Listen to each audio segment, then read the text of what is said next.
Assalamualaikum, selamat datang di Yusuf Channel. Jangan lupa subscribe, terima kasih. Ini buat penting. Ini dia bahannya. Masukkan agar-agar, box es, air, masak sampai matang.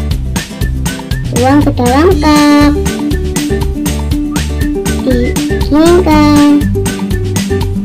Bahan kedua, masukkan agar-agar, masukkan kopi neo, air, diaduk, tuang ke dalam cup.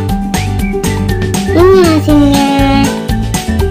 Bahan ketiga, masukkan agar-agar,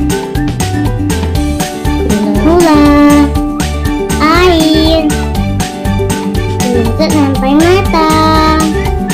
Tuang dalam cup, kasih kukus mari, kasih agar-agar. Alhamdulillah, puding mari tiramisu ala Bunda Yusuf. Ditutup. Oke, terima kasih sudah menonton. Wassalamualaikum warahmatullahi wabarakatuh. Dadah.